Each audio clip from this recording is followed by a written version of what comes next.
超写实绘画会用到哪些材料和工具？今天在这里呢，就给大家介绍一下。我们从画布、画笔、颜料和媒介这几个方面来给大家一一的仔细说明。首先是画超写实，和普通的油画比起来呢，它需要画到非常的细腻，因此画布的底子也就需要非常的平整。我们平时在商店里面买到的画布啊，就算是很细的那种，它的表面其实都是有布纹的。这种布纹呢，是方便我们在作画的时候啊，把颜料涂抹上去，使得颜料更容易涂抹均匀，可以用来快速的作画。但是呢，它有一个不利的点，就在于如果我们需要画那种非常细的细节，表面的布纹就会对我们的画作产生一些障碍。比如说，我们要画一些头发丝或者是线头的时候，你就会发现，当你要画一条线，它会被这些布纹阻断。就是遇到画布上面这些凹凸不平的地方，你的线条很难连贯的画下来，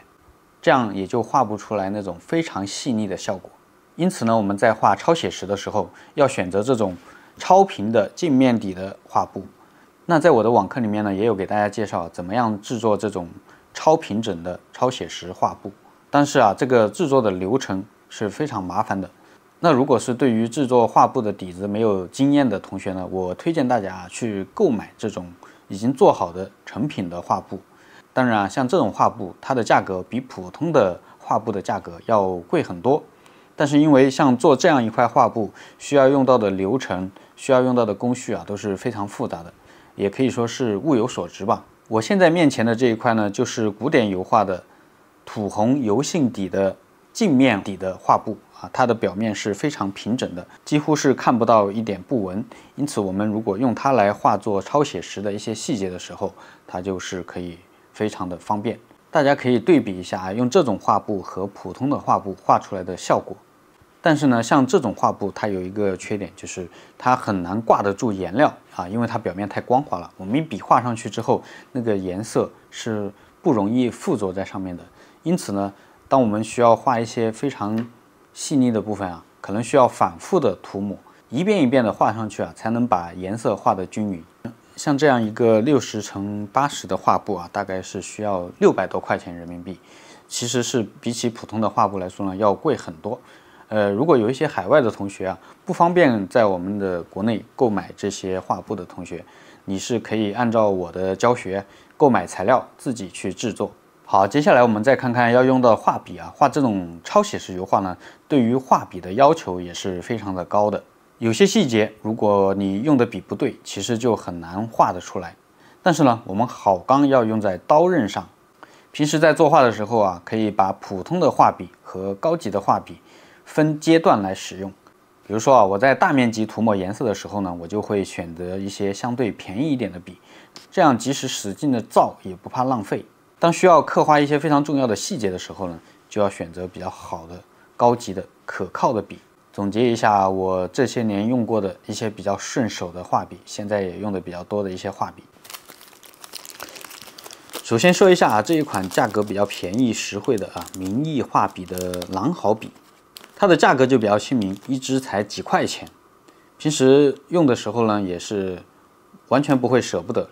我平时买的时候呢，也是几百块钱一大包买回来。像这种画笔呢，它几乎是通用的啊，不管是画大的色块以及小的细节的时候，它都是可以用的。就是说，我们用它来画一般的细节都可以。但是这种笔它也有它的缺点啊，就比如说它是比较软，我们不适合用来大面积的涂色，因为它的这个特点，它也不太适合画那种太小的细节，所以就是属于这种中间的一种笔啊，比如说我们画一些稍微细节一点的部分，不需要仔细刻画的，也不需要大面积涂抹的这种中间的部分，就可以用到这种笔。那一般比如说画人物，我们大面积的涂色的时候，我就会使用这种鲁布洛夫的仿猫鼬毛的画笔啊，它的画笔的这个笔毛呢，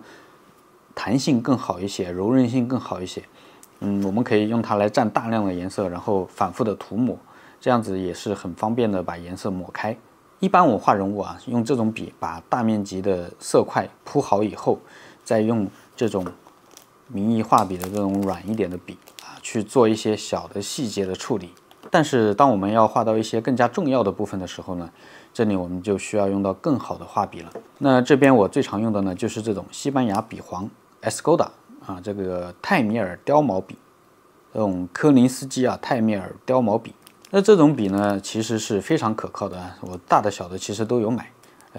不管是画大面积的颜色，到中等的细节，还到这种很小很小的细节，它都是够用的。但是呢，这个笔的价格也是比较昂贵啊，像这样一支可能就要100多块，那可以买一堆的这种笔了。所以呢，我们平时画其他的部分的时候啊，用不着这么好的笔，也很浪费。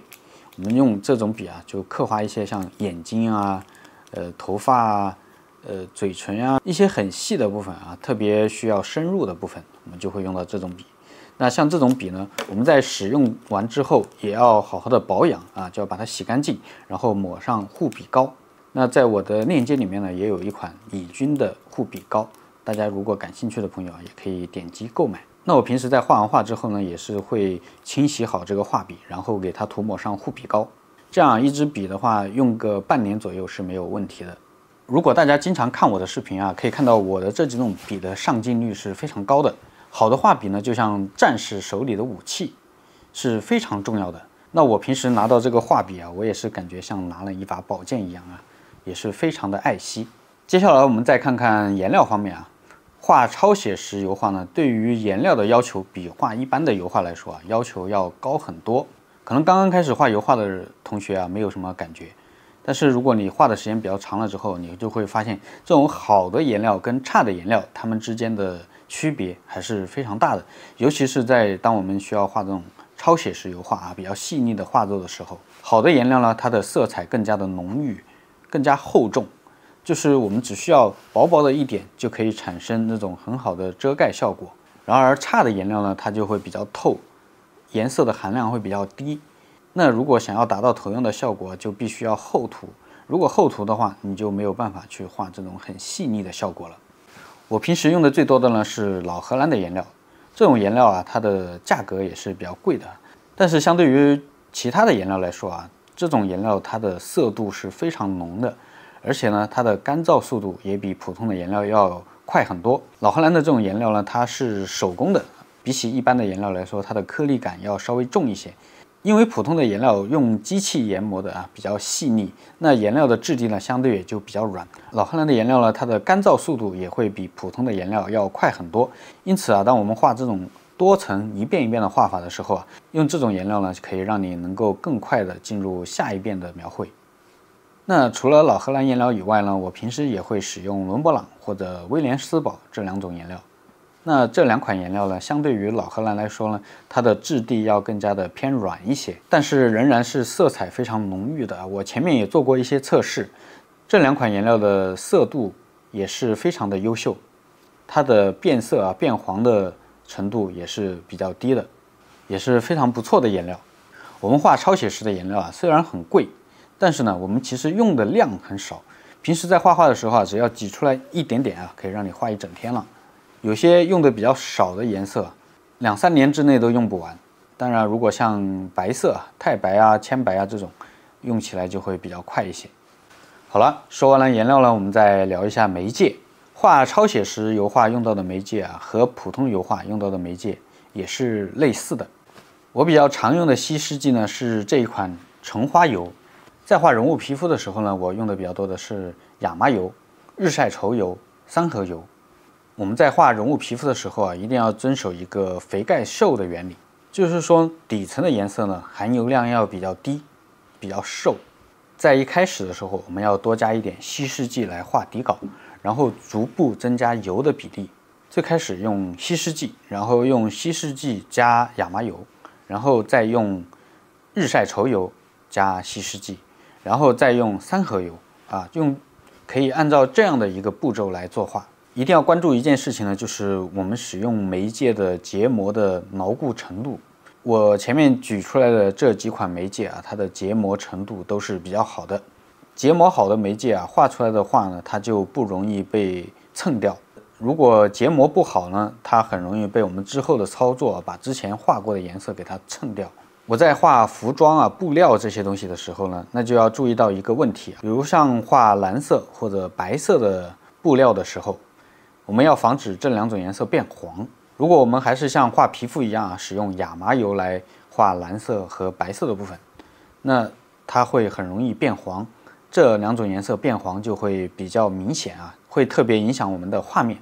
因此呢，在画蓝色和白色的部分，我一般就会用到核桃油。刻画细节的时候啊，我一般是直接蘸核桃油来作画的。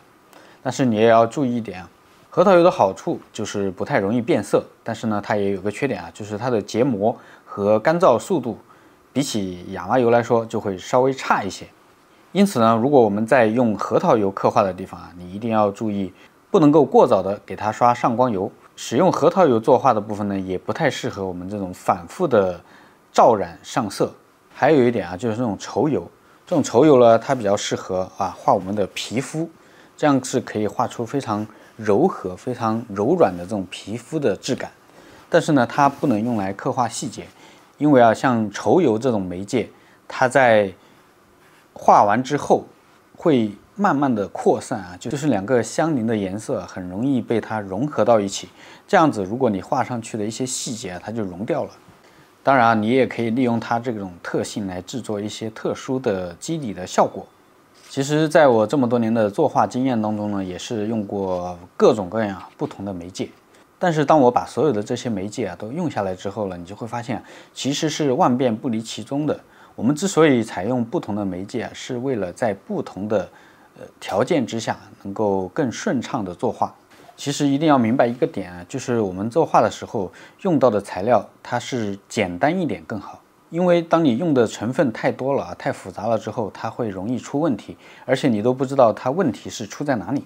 反之，当我们用一些比较简单的材料的时候呢，这种出问题的概率也会小很多。很多同学觉得自己画不好，可能是没有掌握好一些什么油材料的使用规律。那实际上呢，如果你想要画好最重要的还是用我们的双手用我们的技巧去把它画好。这些材料的使用呢，可以保证我们画作的品质它的保存时间更长，但是对于画面的最终效果没有决定性的影响。因此呢，我希望大家还是要把主要的注意力放在怎么样提升自己的画技上面。在我的课程里面有给大家介绍过很多种材料和绘画的技巧，如果有需要的同学呢，欢迎大家留言咨询。好啦，今天的视频就先到这里了，谢谢大家。